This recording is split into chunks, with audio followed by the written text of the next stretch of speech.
We all feel like giving up sometimes. We all go through times where we feel like God is 1,000,000 miles away, but we don't have any idea what He's doing. When we're tired, when we're weary, when we think we just can't go on.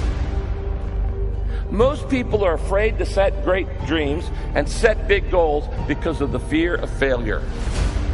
There's something much worse than failure. It is the fear of failure. I want to remind you that failure is not final, it's formative. It is part of the process.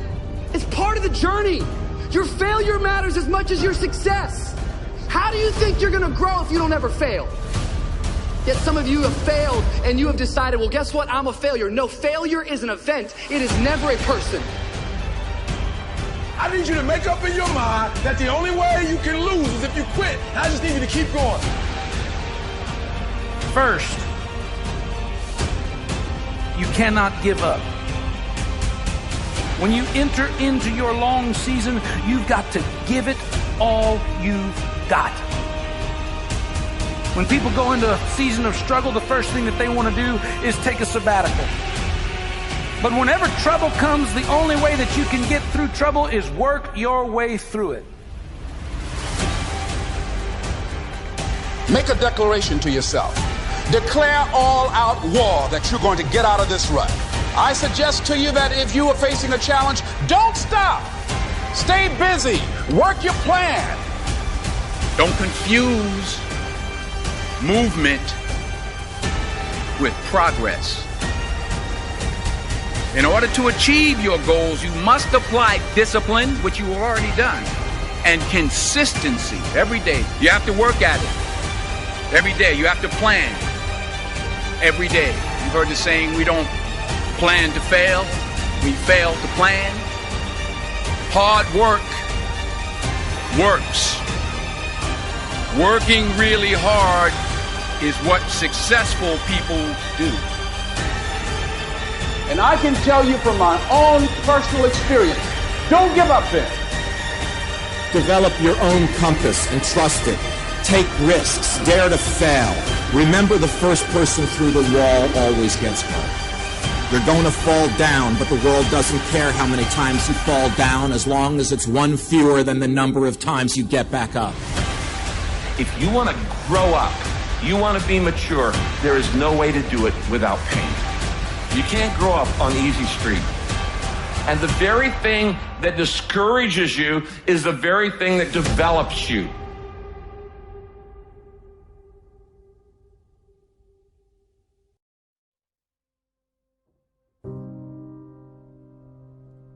Make one room in your house as beautiful as possible. That's what I'm writing about now. I talked a lot already about the necessity of cleaning your room, which is, in some sense a foolish piece of advice because it seems so obvious, but it's not obvious at all. And you'll find if you try it, especially if you're in a household that's not very functional, that you'll encounter obstacles that you couldn't imagine existed while you're trying to put your life in order. And you can take your surroundings beyond order and move towards beauty, and that's unbelievably useful because, well, beauty calls people to their higher being, I would say, and to make friends with beauty is to introduce yourself very carefully to one of the mysteries of life that make it worth living. Now, we teach things that are generally not taught in school, as I already have said, but I want to talk about another little factor. 90% of the visits to medical doctors are directly or indirectly related to stress. 90%. My stress level, and I face as many deadlines as anybody you know. It's always a book production, a class I'm teaching, a seminar I'm presenting, and each one of them requires time and concentration. Example, how many of you feel like I've made this talk before? Can I see your hand, please? Several hundred times. I made it yesterday. You know what I did between yesterday and today? I spent over 6 hours getting ready for today. You see, I think it would be arrogant if I thought I could stand up and spit it out just because I did it yesterday or hundreds of times. That's arrogance. When you respond to life instead of react to it, react is negative. You get sick, go to the doctor, she gives you a prescription, says, see me tomorrow. You walk in the next day, she said, uh-oh, it's not working. We're going to have to change the prescription. You get a little nervous. But if she smiled and said, hey, it's working. And so she's just responded, and you feel better because now you see some real hope in order to get ahead in life. Make friends with people who want the best for you. And that's a meditation on my own childhood and adolescence to some degree. I had friends who wanted the best for me and friends who didn't. And, they were friends who,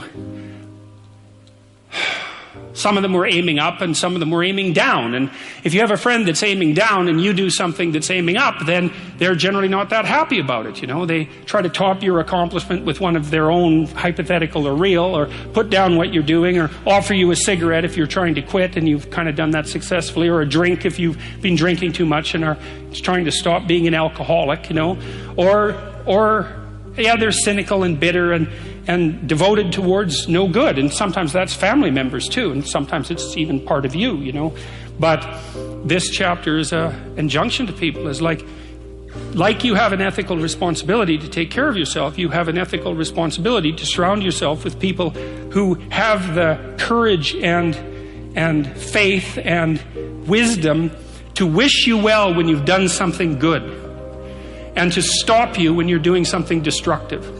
And if your friends aren't like that, then they're not your friends. And maintaining your friendships with them might not even be in their interest. And so it's a tricky argument to make, because I'm not saying, whenever anyone's in trouble, you should, push them into a ditch and then give them a couple of kicks. That's not the idea.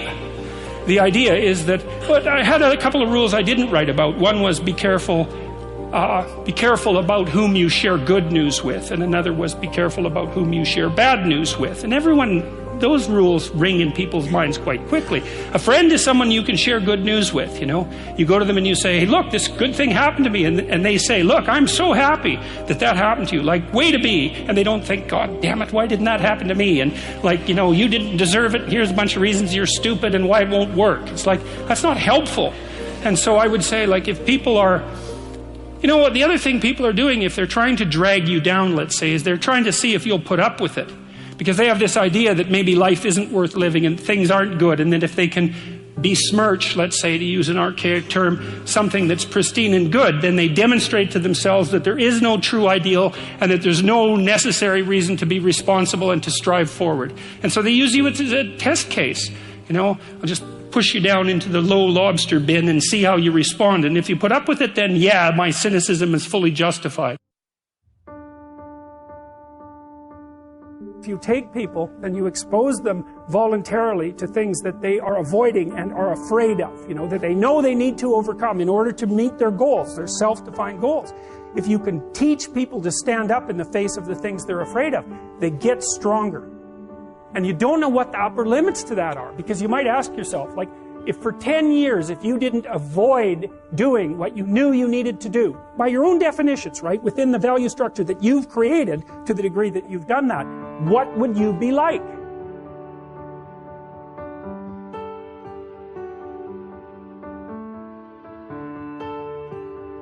Greatness is not this wonderful, esoteric, elusive, God-like feature that only the special among us will ever taste. It's something that truly exists in all of us. It's very simple.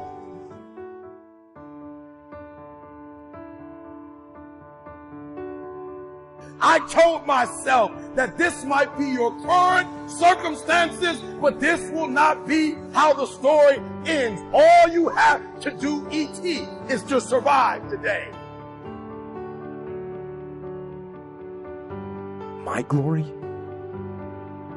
it doesn't happen in front of a crowd. It doesn't happen in a stadium. It doesn't happen on a stage. There's no medals handed out. My glory happens in the darkness of the early morning, in solitude, alone, where I try. And I try, and I try again.